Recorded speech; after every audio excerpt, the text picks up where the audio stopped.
E estamos de volta, programa Gestão e Negócios aqui pela sua www.radioz1.com, programa Gestão e Negócios que trata de empreendedorismo, empregabilidade, economia, enfim, tudo aquilo relacionado ao seu dia a dia. E o programa Gestão e Negócios dessa semana, que você acompanha sempre no seu www.radioz1.com ou baixando os aplicativos e leva a Rádio Z1 aonde você estiver.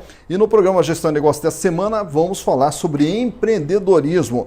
O Brasil é um dos países campeões mundiais na arte de empreender, na arte de desenvolvimento de novos negócios, de novas empresas, e novos negócios, novas empresas geram renda, geram emprego, geram impostos, geram desenvolvimento, geram uma série de benefícios para toda a população. O empreendedorismo, geralmente, ele vem por dois caminhos, pela necessidade ou pela vontade. A necessidade é quando a pessoa perde emprego, não tem uma recolocação dentro do mercado e se força a buscar alguma maneira de sobreviver e acaba até virando empreendedor por força das circunstâncias. E o empreendedorismo por vontade é quando a pessoa tem aquele sonho, um dia eu quero ter minha própria empresa, tal, né? Então a pessoa se planeja e etc. E aí consegue montar a sua própria empresa.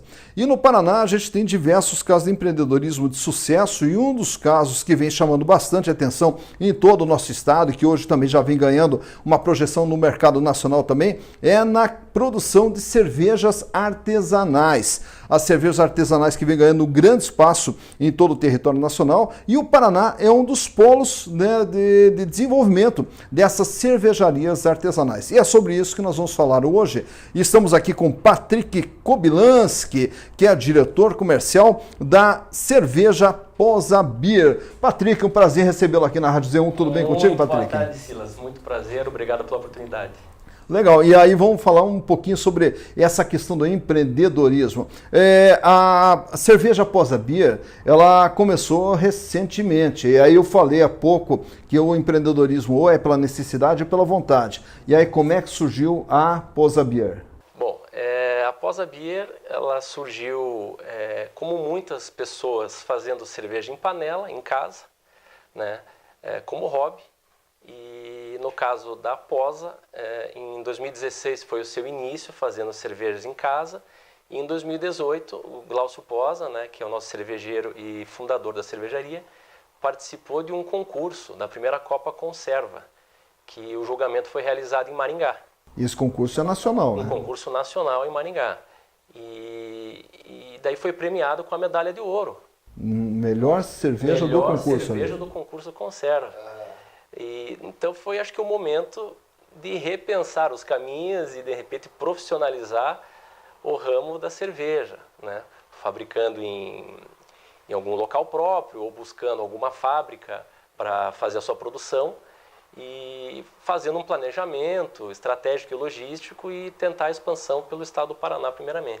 E o engraçado é que o Glaucio, ele não era do ramo, ele não era do meio. Inclusive a formação dele é totalmente diferente. Ele é fisioterapeuta. Fisioterapeuta. Ele é fisioterapeuta e agora é fisioterapeuta e cervejeiro.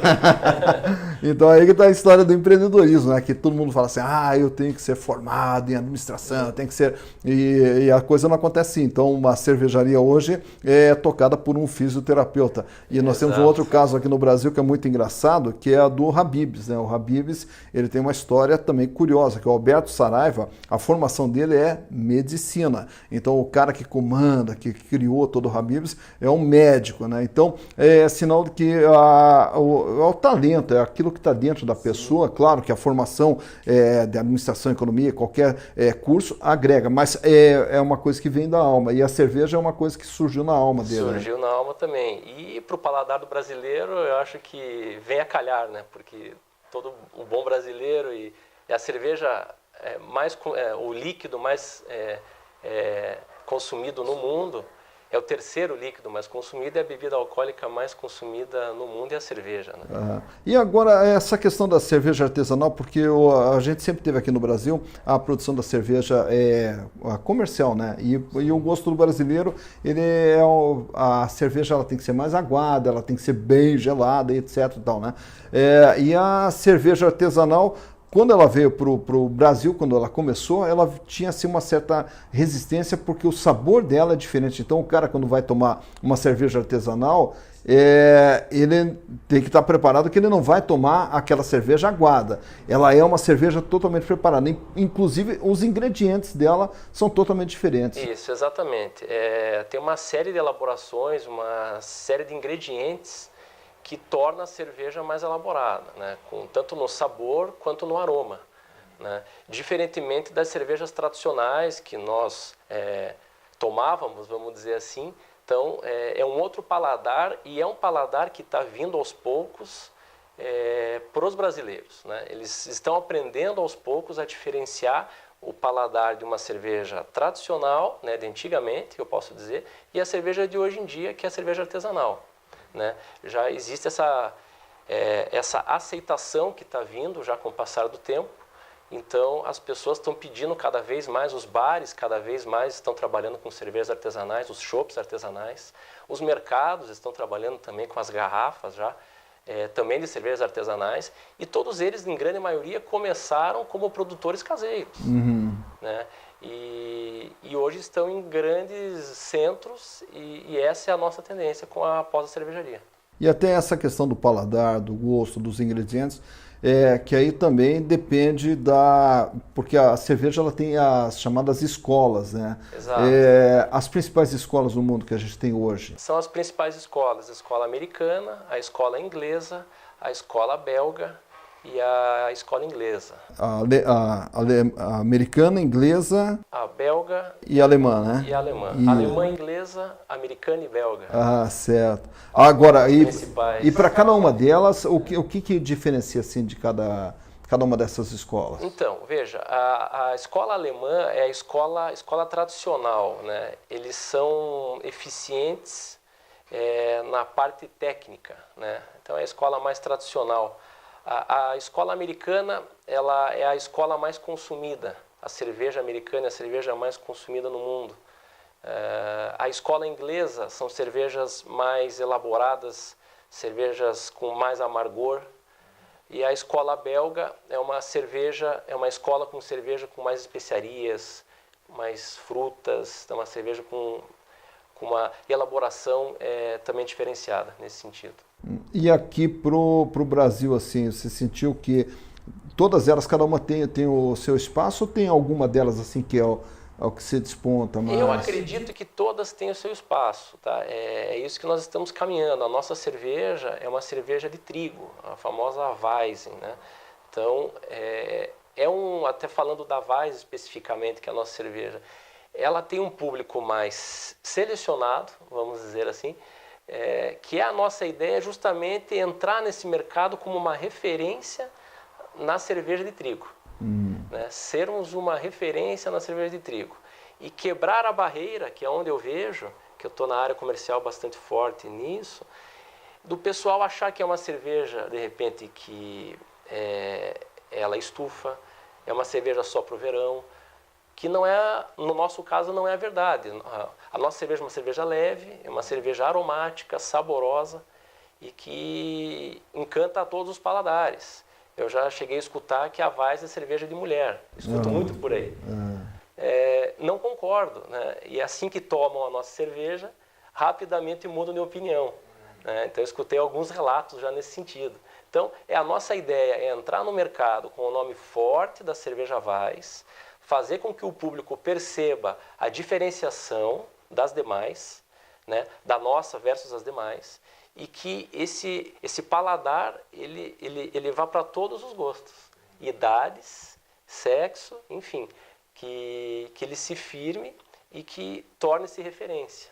Até porque a cerveja daí que nem quando a gente fala assim do paladar do brasileiro, que é pegar a cerveja, tomar um gole, tomar um copo, aquela coisa toda. E a cerveja artesanal não é assim que se consome. A cerveja artesanal, ela é uma cerveja que ela tem que ser saboreada. Exato. É uma cerveja que ela tem que ser trabalhada, porque o aroma fica por mais tempo na boca, o sabor dela, se você toma ela de golinho, aquilo vai descendo na garganta, vai aromatizando. Então ela é uma cerveja que não é para tomar como uma cerveja comum, ela é uma cerveja para ser apreciada. Apreciada e degustada. E degustada. Existem até harmonizações que fazem com vários pratos, né? No caso da Weiss, faz com uma comida alemã. A Weiss é uma cerveja de teor alcoólico mediano, varia de 5 a 6 graus. A gente chama e o normal no Brasil é quanto? 4,5, 4,3, 4,8, a cerveja Pilsen tradicional. Então, a Weiss ela é uma cerveja leve e uma cerveja refrescante, né? No caso da Posa, ela é uma cerveja que tem aroma de banana, bem acentuado, e o cravo, né, tradicionalmente, que vai em um dos ingredientes da Weiss. Porém, a parte do cravo na nossa cerveja ela não é muito acentuada. Então, o que na nossa visão faz com que as demais cervejas de trigo do mercado tornem-se um pouco aquela questão de você estar saciado muito rapidamente pelo cravo muito acentuado, que não é o nosso caso. A gente consegue harmonizar esses ingredientes dentro da cerveja. Então, a partir do momento que você sente o aroma, já vem a banana ali, que é já vem ela bem acentuada, então fica uma cerveja leve e boa de tomar. E essa formulação, tudo, isso aí como é que ela surge assim? Isso aí é uma coisa que o Glaucio foi experimentando, e vai. Teste, né? São muitos testes e com certeza muitos erros. Né? Faz parte da vida do cervejeiro. A gente sabe que errar a gente vai com certeza, e muitas vezes, até chegar na receita ideal.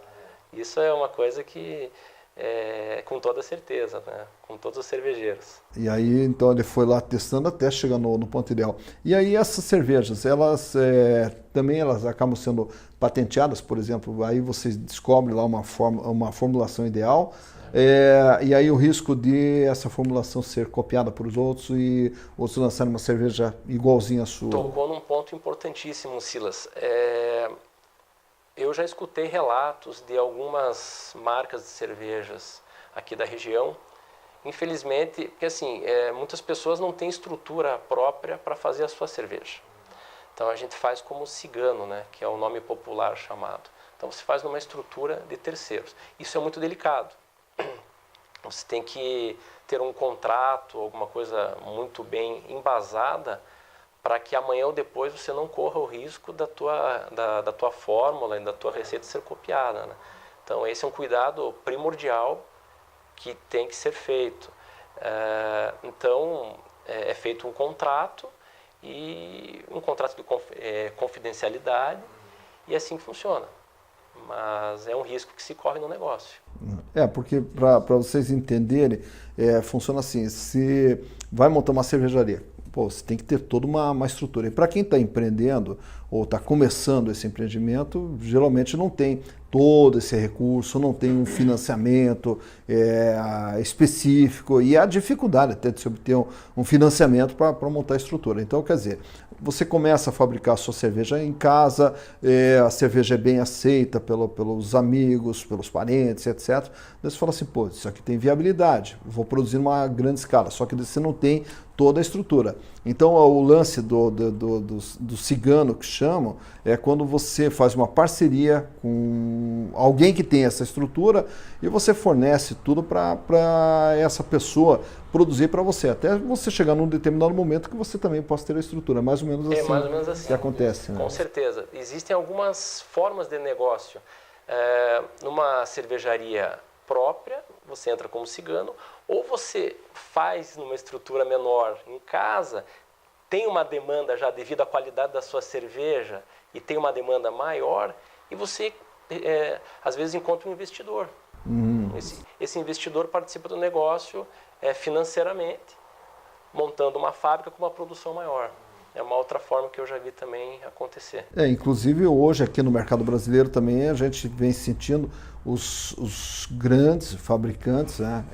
Até dá para citar aqui a própria questão da Ambev, que a Ambev ela já comprou diversas cervejarias artesanais e outras cervejarias também já compraram essas empresas artesanais. Então também ocorre isso de entrar um gigante ali. Uma incorporação, né? Porque é uma empresa grande, como você comentou, Silas, que já vê essas cervejarias menores o potencial que ela tem e oferecem algum tipo de oferta. Eu conheço cervejarias regionais aqui que recusaram a oferta da Ambev, inclusive, e continuam firmes aí, inclusive já exportando.